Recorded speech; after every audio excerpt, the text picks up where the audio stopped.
A woman tried to get off the 100-meter platform. First she took off one of her high heels and threw it down. The shoe took a while to hit the ground. She gritted her teeth and kicked off the other shoe. Then with great difficulty she turned around on the narrow shelf and slowly pushed her lower body down. Finally she let go and fell to the ground with a scream. But strangely enough, she was unharmed. It turned out that the actual height of the shelf was only 2 meters. But she had stayed on it for 3 years and her extreme fear of the ground had given her an illusion of height. Alice hadn't been on her feet for 3 years. She was hobbling like a baby and had almost forgotten how to use her legs. Who would have guessed that she was once a glamorous supermodel whose job was to strut her stuff? Her job was to strut her stuff on the runway. From a young age, Alice's mother had instilled in her the idea that it wasn't important for a woman to have a good brain, but to be beautiful so that she could marry a rich man and effortlessly rise to the top of the ladder. So Alice began to take part in beauty contests at a young age when she couldn't even read and write. And after she grew up she became a supermodel as a matter of course. Although Alice found the job boring, she always saw it as a springboard to achieve her goals in life. Then Alice became a success at a show. She met a billionaire. They fell in love at first sight. That night they stayed in a hotel. The next morning they went back to the rich man's house. Alice immersed in the luxury of the mansion and the sweetness of love. But one morning Alice woke up to find that her boyfriend was not with her.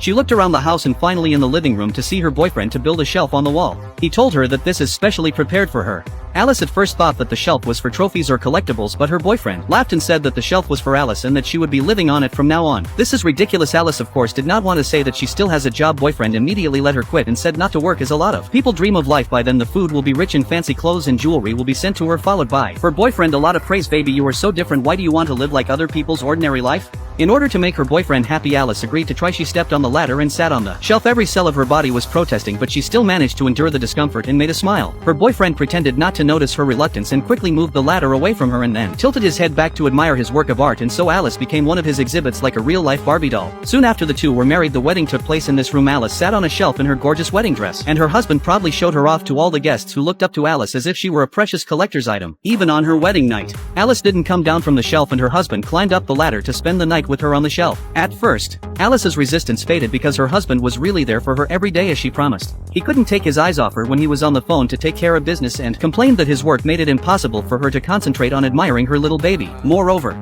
her husband sent her gifts every now and then, fresh bouquets of flowers, diamonds and jewelry, and he even hired a maid to take care of Alice, who only had to lie on a shelf and dress herself up to make her husband feel comfortable. At that time, both husband and wife seemed to be satisfied with this kind of life. However, as time goes by, both of them gradually changed their ideas. Translated with DeepL. Calm, free version.